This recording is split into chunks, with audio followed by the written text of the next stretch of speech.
What's up guys? It's your boy Juarmu. In today's video, a full Lydia hero guide.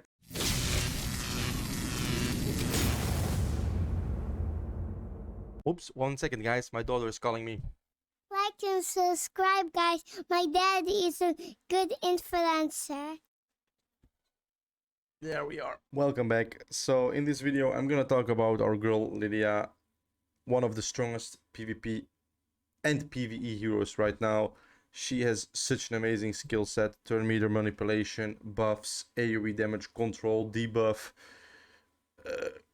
Did I say damage? I guess I said. So first attack, it's her basic attack. Knock, water, shooting, everybody knows. Most of the people already read her skills, but I'm just gonna walk them through really slow. So it's 3 stages of 120% damage, so 360% damage, steals 6% turn meter from the attack, or 10% when landing a crit. So if she crits 3 times, it's 30% turn meter manipulation. And my Lydia is 100% crit rate, so that's actually what you want to aim. I'm gonna talk about her as well.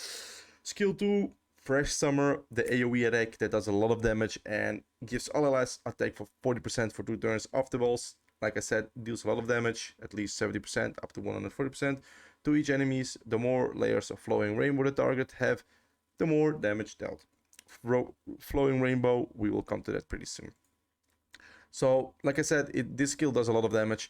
Her passive, Jolly Water Fight, because why not? She was a summer hero, we all love water fights. You can see she has a lot of buffs, okay? Rapid Flow, reduce damage taken, which is activated when you use her ultimate. Water Curtain, reduce direct damage by 40%, same as well. Joyful Moment, Lydia will consume add layers to cast Bullet Chase, which is she get these stacks by counterattacking by her allies getting attacked. Counterattack Momentum, Lydia will consume all 12 of layers of counterattack momentum to cast Bullet counterattack. Then we have Flowing Rainbow, decrease the owner's affected and effect resistance by a certain amount. We have extra bullets, increase piercing rate, and crit damage up to 10 layers. So the longer fights lasts with Lydia, the stronger she gets, guys. And believe it or not, she can get some crazy numbers. She has the Imprison, she has the Consolidations, which is actually the Rapid Flow. It's a lot things to lead. I'm just gonna show her. And then her ultimate, which is the Joyful Party, a starter for most of the people. So most of the arena teams I've seen with Lydia is just basically her starting her ultimate instead of her skill 2. Skill 2 is possible if you are sure that the enemy cannot one-shot you or cannot kill any of your heroes. But the ultimate is a go to start because she will increase all allies tenacity by 6% for 2 turns and deal 5 stages of damage. She will also give your enemies the Flowing Rainbow. Actually, not the Flowing Rainbow. She will give the Rapid Flow the damage reduction. So basically, she gives the tenacity and the damage reduction. So pretty nice, pretty nuts. And she imprisons the enemy. So to land the imprison, you definitely affect it.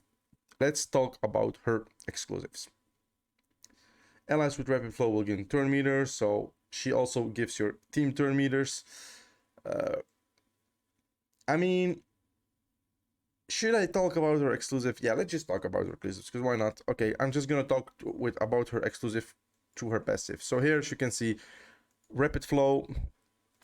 This is the reduced direct damage taken by 40%. Allies with Rapid Flow will gain 10 turn meter after launching basic attacks proactively. So for example, Apollon has this buff, attacks 1 time with his staff, he will get 10% turn meter. After allies with Water Curtain takes basic attack or skill damage, steals 1 random of layer buff from the target. If the target doesn't have any buffs, inflict 1 layer of Flowing Rainbow to the target. Pretty nice. Water Curtain is this one. Again, these 2 buffs everybody gets when she ults. So basically, this is a full ultimate usage exclusive. Exclusive to when Lydia grants an ally Rapid Flow, which is her other skill. Actually, it's still the ultimate. It's still the damage reduction. Additionally, increase the target's basic attack damage and skill damage by 30%. So every time Lydia casts Bullet Chase, reduce the cooldown of all ally skills by 1 turn as well. So it's just really amazing. And that's her second skill. Reduce the target's basic attack damage and skill damage taken by 30%. In addition, every time she gets bullet counterattack, there is a 100% chance to increase the enemies cooldown of all enemies by 10%. There's a chance she will increase the cooldown of all enemies by 1 turn. So these are really crazy. And then exclusive 3 at the beginning of each wave inflicts 1 layer flowing rainbow on all enemies. There is a 50% chance to inflict a prison for 1 turn when the bullet case or bullet counterattack deals damage. Also, Lydia gain 1 layer up to 10 layers of extra bullet after casting bullet chase or bullet counterattack. Each time, extra bullets increase self-piercing by 8% and crit damage by 10%, which is really nuts. And it can go up 10 layers, guys. So it means 80% piercing rate and 150% crit damage, which is nuts. Do you need versatility, the shield smash aura on her? I do not think so. You need it, to be really honest, because let me say, I mean, I'm an endgame player, as you guys know, so my piercing here is at 5% from this one, but also from my incarnate I have the piercing at 10%, so 15% going. I think I have 95% piercing when she reads max stack, so basically I do not need that aura on her at all. Could you use the aura? Definitely, although I think Boss Slayer aura is better. So when we are actually talking about aura, let's say what's her best aura. So from this one aura, basic attack have 80% more chance to crit it, which is logic because, as you guys have read, when she launches a crit, she reduces the turn meter by 10% of an enemy. So this actually makes sense only for a basic attack.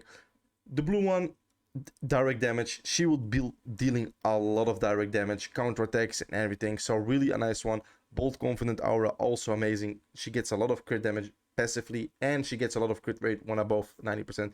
This aura I've been using a lot on my Agatha until I switched into the versatility one, but this aura is definitely a really great one. Deep targeting aura, also really great. But from the legendary auras, in my opinion, Boss Slayer is really amazing. The best one is most likely the versatility one, but this is the most expensive one and really hard to get. Also, Shield Smash aura, like I said, piercing rate is not bad, and she gets 18% more, 36% more shield when it's maxed. But personally, I think Boss Slayer is the best one because you will use her in PvE a lot as well. So this is definitely a really nice aura. I'm using this one on her. As you can see, it's maxed. It's level 90. I'm working on it. Emblems. This is, in my opinion, the best emblem pet. You can use also definitely this one with the crit. But since I have her already on 100% crit rate, I do not need that aura. Her echo, obviously, her own echo is right now the best one.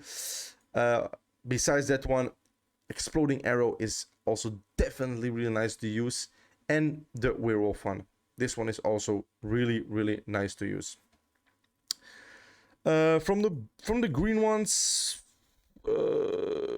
I would say you could use this one. Okay, it will reduce the damage of her basic attack, but she will be dealing more skill damage, which is also not so bad. Gear. So this is my stats. Yes, I have huge stats. I have a lot of attack, a lot of speed, but the main thing you want to focus on her, in my opinion, is getting her to 100% crit rate, so she will manipulate the turn meter all the time. Crit damage is really nice. Affected is nice to hit in prison, but definitely not necessary. I didn't mind affected at all here. I did focus on damage because I wanted to do damage. I focused on her speed, so she's faster than other Lydias and she can rotate more. Her speed is actually I'm pretty happy with the results of her speed.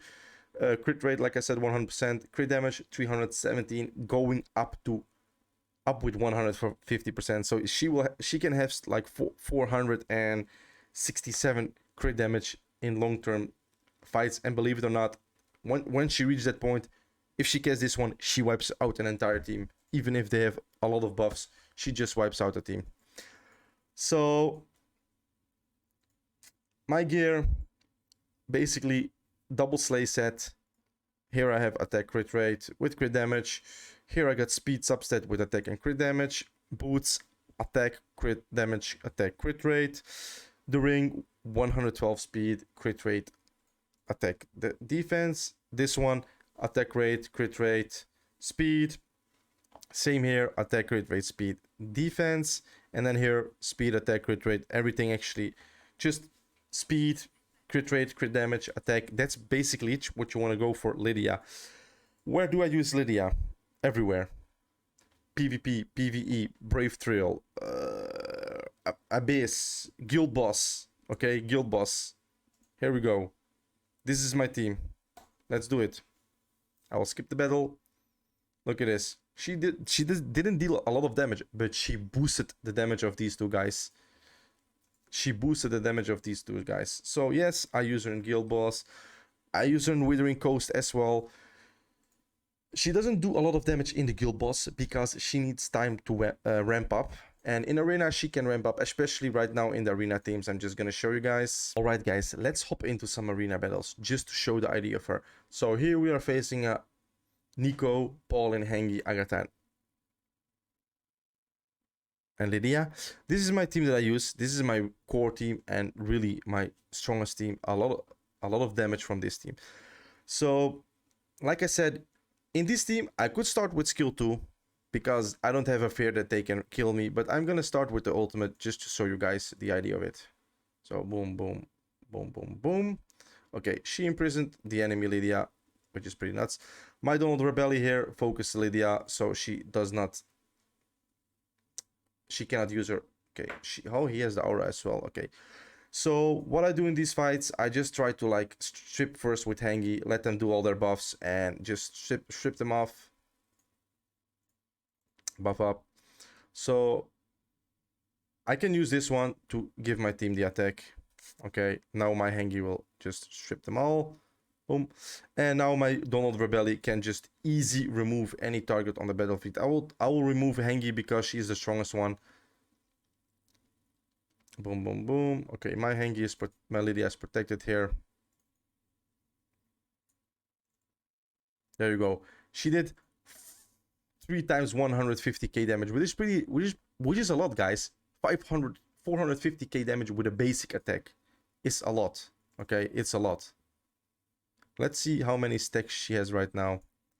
Yeah, she's already at 386 damage. Okay, the fight just literally started and she's already at 386. So she got like, is it 70% crit rate so far? Crit damage so far. Okay, let's see the damage. She did a lot of damage? She did a lot of damage. She definitely did a lot of damage. Let's find another team. As you can see, guys, Lydia is the meta basically in every freaking team. She is here. So this is my core team, and in my opinion, one of the strongest team right now that I can build. Yes, I could build a cleave team, but a cleave team will not always work properly. So as you can see here, Lydia starts with skill 4. Enemy Pollen will buff up. Enemy Nordak will most likely give immunity as well. Perfect. Now my Hengi will just come in, strip, and now Donald will just remove a target, which is in this case Hengi, and there we go. He kind of wiped the arena.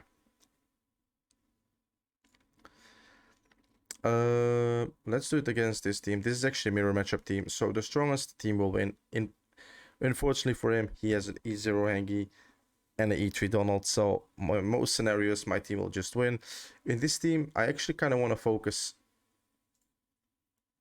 actually Lydia, because as you can see, Donald just got the bunny from Hengi, so it means she doesn't have her passive up really soon. She might use her skill 2 on Lydia here.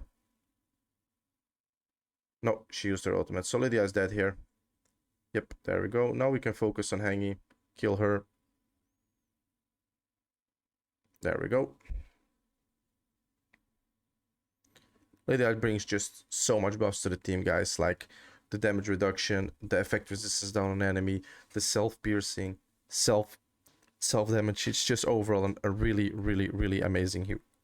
And let's look at her damage. She does like equal damage to Hengi and Donald Rebelli, which is pretty nice. Scenario.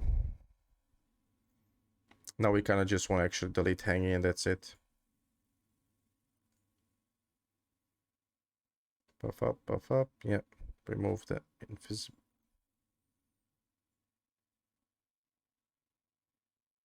Okay, so the fight has lasted 42 turns. 44 turns. 347. Okay, she lost the crit damage buff. Doesn't matter. She will get it eventually. It's the crit damage buff. Yep, there we go. 362.